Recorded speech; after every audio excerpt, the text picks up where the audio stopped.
నమస్కారం news 9 TV తెలుగుకి స్వాగతం. న్యాయం కోసం పోరాటం, అసెంబ్లీ వద్ద ఉద్రిక్తత.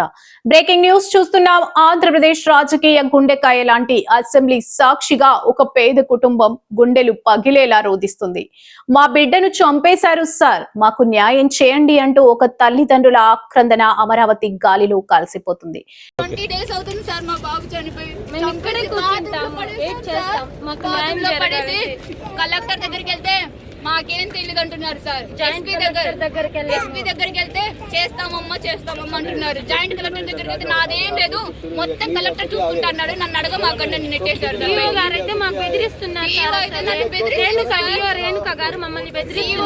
మమ్మల్ని బెదిరించింది సార్.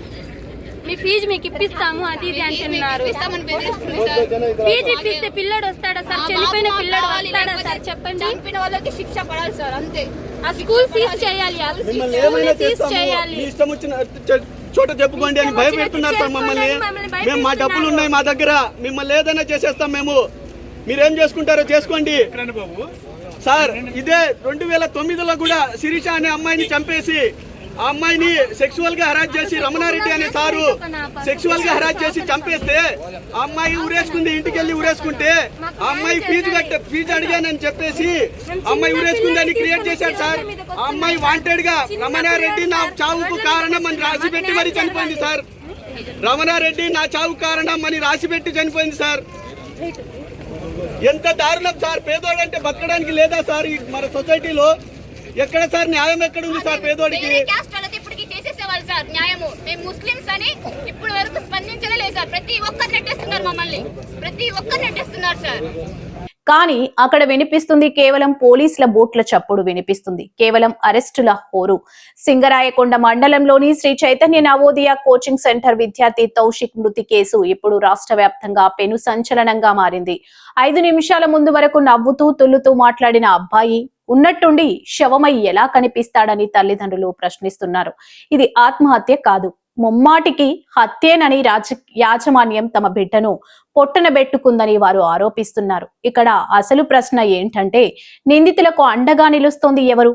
స్కూల్ యాజమాన్యం, విద్యాశాఖ, పోలీసు యంత్రాంగం. ఈ ముగ్గురు ఒకటయ్యారా? కేసును నీరుగార్చేందుకు తెర వెనుక ప్రయత్నాలు జరుగుతున్నాయా? తౌషిక్ మృతిని ఆత్మహత్యగా చిత్రీకరించడం వెనుక ఉన్న అసలు మాస్టర్ మైండ్ ఎవరు? చూడండి ఈ దృశ్యాలు. న్యాయం అడగడానికి వచ్చిన వారిని పోలీసులు అరెస్ట్ చేస్తున్నారు.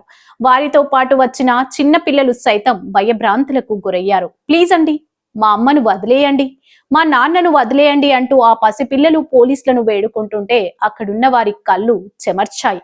కానీ కాకీల మనసు మాత్రం కరగలేదు.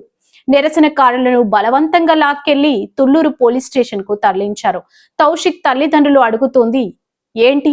వారి బిడ్డను చంపిన వారికి శిక్ష పడాలని, ఆ శ్రీ చైతన్య నవోదయ స్కూల్ గుర్తింపును రద్దు చేయాలని. ఇది నేరమా? తమ బిడ్డను కోల్పోయిన బాధలో ఉన్న వారిపై లాఠీలు జరపించడం ఏ రకమైన ప్రజాస్వామ్యం? ప్రభుత్వ పెద్దలు ఇప్పుడైనా స్పందించాలి. ఏసీ గదుల్లో కూర్చుని సమీక్షలు చేయడం కాదు, రోడ్డు మీద పడి ఏడుస్తున్న ఆ తల్లి కన్నీళ్లు తొడవాలి. విద్యా సంస్థల ఆగడాలకు అడ్డుకట్ట వేయకపోతే రేపు మరో తౌషిక్ బలికాక తప్పదు. మరి ఇప్పటికైనా ప్రభుత్వం విచారణ జరిపిస్తుందా, లేక ఈ కేసును కూడా కాల గర్భంలో కలిపేస్తుందా? వేచి చూడాలి. మరిన్ని అప్డేట్స్ కోసం చూస్తూనే ఉండండి న్యూస్ 9 టీవీ తెలుగు. జై హింద్.